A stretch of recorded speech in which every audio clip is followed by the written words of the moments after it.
Welcome to the deep dive.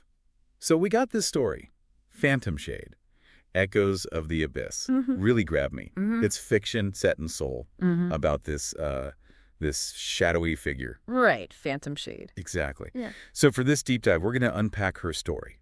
You know, how she became Phantomshade, the powers, her whole deal. Yeah, and what's cool is how it starts. Ji-eun Kim, just a teenager in Seoul.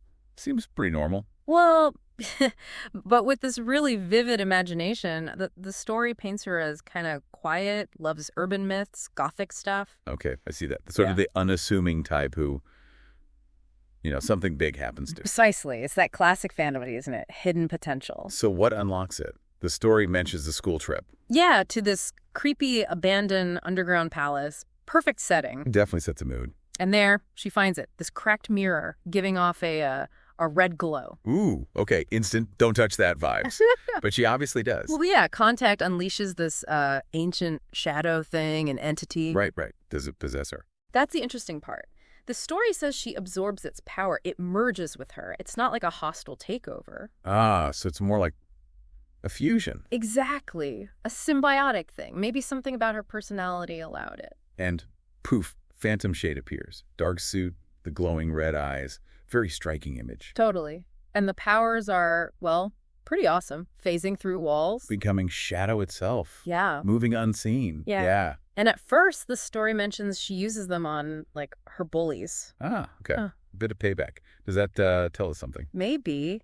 But things escalate fast. These Voidlings show up. Voidlings, what are they? Nightmarish creatures, horrors, basically. And they're from the same shadow dimension her powers came from. Oh, okay. So they're like her dark kin, sort of. You could say that. And they start terrorizing Seoul, so suddenly it's not just personal anymore. Right. She gets a mission. Protect the city. Exactly. It forces her into that protector role. And fighting these things, especially their leader, Umbra Monarch. Yeah. She has to learn to use fear. Yeah, weaponizing fear, turning darkness back on itself. It's a powerful idea. But dangerous, right.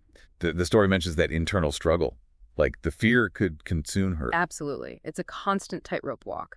And that's where her grandmother's journal comes in. Ah, the shamanic journal. Okay, so that provides some guidance. Crucial guidance. It talks about balancing light within shadow, ancient wisdom helping her manage these very modern dark powers. It's not just about raw power, it's about control and balance. Precisely. It's key to her eventually facing Umbra Monarch. And that final fight under Seoul Tower sounds epic. It is. And she uses his own darkness against him. Really clever. Turns his strength into a weakness. Yeah. And she wins.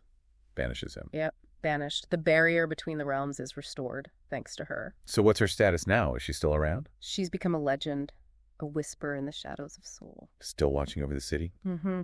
Living that double life. Ji-eun by day, Phantomshade by night. And how do people see her? The public, I mean. It's mixed, Some fear her, this shadow fush. Others see her as a guardian angel, kind of. Adoration and fear. That makes sense for such a mysterious figure.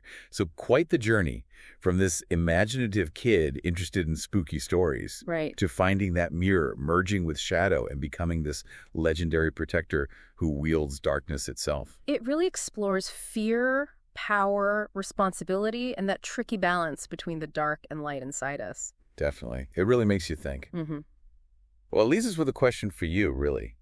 Why do these stories of shadowy protectors, these hidden guardians, pop up so much in urban legends everywhere? Yeah. What does that fascination tell us about maybe our own fears? Or perhaps our collective wish for someone watching over us from the dark? Something to chew on.